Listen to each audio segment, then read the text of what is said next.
Welcome to Shop Dog Fabrication. And so today we're working on my wife's 2018 RAV4. She started hearing a little bit of noise from the left front, and I just pulled the tire off and took a look at the inside of the rotor, and sure enough the brake pad got too thin and just started wearing into the rotor. I'll pull it all apart, show you what it takes to pull it apart. You know, you can actually, if the rotor's still in good shape, take them to like O'Reilly Auto Parts and they will turn the rotors for about $15 to $20 a piece. You know, and or you can buy new ones for, you know, I don't know, maybe $50 a piece. I'll put in some part numbers, you know, some searches, maybe a few screenshots in here just so you can get an idea of cost of rotors, at least around my local area, what they would cost, as well as some brake pads. I'm going to put Toyota brake pads back on, original OEM brake pads on the front of it. So it's because I get a discount. But anyway, so I'm going to go ahead and put new brake pads on. I'm going to clean up the rotors. Like I said, O'Reilly's will do them for like $15 or $20 a piece. So you can do it relatively inexpensive is what I'm getting at. So let me walk you through the steps of how you can do it, or if you don't feel comfortable doing it, you know, if you take it to a dealer or a brake repair shop, what they would do to repair your vehicle. And you can see, you know, again, what my cost was roughly versus, you know, what you may pay to have somebody else do it. But at least you know what you're going to be getting or what you should be getting when you take it in for that type of repair. Anyway, let me flip the camera around, you know, and we'll jump into ripping this thing apart.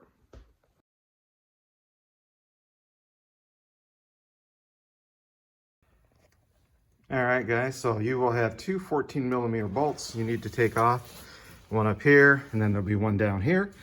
So let's knock those two bolts off, then we should be able to take, maybe we might need a pry bar, and we can just pry the rotor, or I'm sorry, the caliper off of the mounting brackets, and then we can take the brake pads out, and then we'll take those to the dealership, get a new set of brake pads. The reason I take at least one with me is to make sure that I get the correct ones. All right, guys, so basically I have the two bolts off. You know, the caliper's loose. I'm going to have to get a little pry bar to just help me get it off. Shouldn't take much. Anyway, let me come back here in a second. Once I get the caliper off, like I said, we will take the brake pads, go to the parts store, get the brake pads, and then we will need to remove the brackets if you choose to have your rotors turned. That is your personal deal. I will let you make that decision. I'm going to have my rotors cleaned up and turned with the new set of brake pads. I'm going to go ahead, like I said, and have that done with my wife's vehicle. And then, you know, we'll do the reassembly and all that. So anyway, I need to go, I think this is going to be around a 17mm back here to get the bracket off. When we get there, I'll let you know. But anyway, let me go get this, pop this off, show you the condition of the brake pads, and then we'll go buy some. If you can, guys, don't let your caliper hang from the rubber hose. Always try to tie it up. You know, I'll position it differently when I take the rotor and everything off. But, you know, just something that you shouldn't do is just let the caliper hang down by the hose. It's just something I've always done, just to prevent hose damage. Now, looking at the brake pads themselves, all right, so you can see by this is the inner brake pad, this is the outer brake pad. You can see the outer brake pad, plenty of material left. It's about the same thickness as, you know, the steel, which is, this is around the time, you know, we should be thinking about replacing them instead of running them to the very end of life like that one. This is definitely the end of life. You can see, you know, there's a little bit of material basically left there, and it started hitting metal to metal right here. You know, here's a little wear indicator that, you know, got worn off. So it just started damaging the rotor, just a hair, not much at all. So just a little groove down here, but you can see there's basically just a thin layer of material left and none there. That's why it was making the noise, and that's why we're going to have to get the rotors turned as well, just to be, you know, just to take that out of the equation. All right, everyone, so here is the two 17mm bolts that I loosened. You can see they went right here and right here. And then they screw into the bracket. And then, you know, I already popped the rotor loose just to make it a little easier for me to show you. Let me kind of set the caliper here up and out of the way. And the rotor should hopefully just slide off for you. And let me go ahead and set it up, and we can show you a little better how it just started scoring this. We got lucky, so it's not grooved severely. We should be able to take just a very, very fine turn on this, and it should clean this rotor right up. So guys, I ended up having to purchase a new rotor. When I called a couple of the O'Reillys to have them turned, the one place the machine was broke, the other place said they couldn't find a minimum thickness to turn these to, so I purchased a brand new rotor for it. So that will go on the driver's side here. So here's my new brake pads, and again, I ordered these from Toyota, and it came with a couple different sets of shims here. Here's the factory pads that I took off, and you notice, right, there's a coating on these brake pads. And if you notice, this is marked here, this is the inner brake pad, or the one that rests against the caliper piston. Here's the outer. If you notice, there's a little difference between these two. So you need to make sure you put on the right anti-squeak, you know, or the rattle clip, or whatever you want to call it here, on the right brake pad. And then make sure, you know, you put your clips on the right end. This is on the passenger side. I couldn't find where I set my driver's side. So the clips go to the top of the brake pad.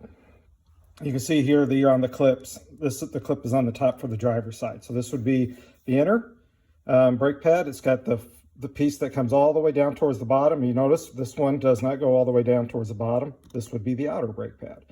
So just a little difference between them, that's all. You notice, right, this one has a clip that goes all the way down. This one, you know, the clips only go on the three sides. So there is subtle differences between them, but basically they're the exact same. So this is, you know, the Toyota ones. If you get Toyota brake pads, you know, you have to buy these anti-rattle clips, you know, everything separate, or you just reuse your old ones, whatever you want to do. So I got the new anti-rattle as well. So now what we need to do is come over here, and what I'm going to do is actually put some anti-seize on the inside here on the wheel hub. That way, if I have to remove the rotor again in the future, it will come off a whole lot easier. I wouldn't have to give it just a little gentle tap to break it loose. You can see the little rust there, and that causes, you know, difficulty removing the rotor. And then what we need to do is we need to push this piston back inside. Now I recommend only doing one side at a time when you do this, because if you push this in and you push all the fluid, right, and if you have the other caliper removed, it will push that piston out, and it could actually push the piston all the way out, and then you've got a mess on your hands. So anyway, I do one side at a time, and I'll show you here in a second how I, you know, compress the piston. All right, I'm going to try to do this with one hand, but you can see I've got an old brake pad mounted inside here. This is your caliper piston and caliper seal. Make sure you don't tear the seal. You know, I got my C-clamp on here, and we will try to slowly turn this back in. So just take your time. You don't have to rush it in. You can see she's slowly going back in. Whoops.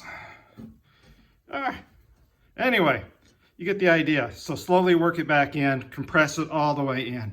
Let me go ahead and do this with two hands, and I'll show you at the end what it looks like. This is what it should look like when it's all the way pressed in. So now let me go ahead and remove the C-clamp and the brake pad. We'll set the rotor in place after I clean it, and then we'll put the caliper bracket in. But before we put the caliper bracket back in, we're going to make sure we lube the pins so they're nice and free. Hang tight and we'll talk about that. Now guys, I want to stop and do a little disclaimer here real quick. It's very, very important that you do not put your vehicle in gear and start driving it without, when you're all done, first pumping the brake multiple times. Because when you compress that piston in, right, all the fluid is being pushed back up into the master cylinder, and there's nothing at the caliper. So it's expanded all the way in, and there's no pressure at all on those brakes. So before, you can start the vehicle, do not put it in gear, pump the brakes several times till you get that nice firm feel. Then it's okay to put it in, reverse or forward and drive, okay? But be very careful and be, just in case, you don't go plowing through your garage or into another vehicle, that might be behind you or whatever. It's important to make sure you pump the brake pedal multiple times first before you get a nice hard pedal before you put it in gear and drive forward or backward, so you know you have brakes. Because like I said, you compress that piston all the way out. All the fluid is up at the master cylinder. There's none down there, right? The piston's pushed all the way into the caliper. It's going to take a few brake pumps to get that piston back out and up against your brake pads. Be careful when you do that. That's just a quick little tip to safety thing. All right, so here's our caliper bracket we were talking about a moment ago, right? These are the pins you need to make sure that are nice and free. If these are seized up, then your brakes will not wear properly, evenly. They could wear more on the inside or the outside, giving you problems. So what I will do is use, again, some anti-seize. I will take these out and put on some lube on the pin and then stick them back in. So basically, I do not pull them out from here.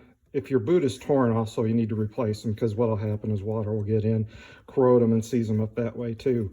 But you can pop off this, or see if I can do it. Again, with one hand. I should get my tripod on all this. Come on. Anyway. All right, so I popped this seal off, gave it a little twist here and held it here, and she popped off. And there, now one of these will have like a little seal on the bottom. Yeah, this one does. So this one you can see has a little seal on it. The other one does not. What I'll do is I'll put some of the anti-seize on the pin, put it back in here, and then pull the boot up back over this little ridge, and do that to both of them, and on both sides, right? The top and the bottom one here, and then left and right, driver passenger side bracket. So let me go ahead and put a little anti-seize on these. We'll pop these back in, and then we can bolt the bracket back on.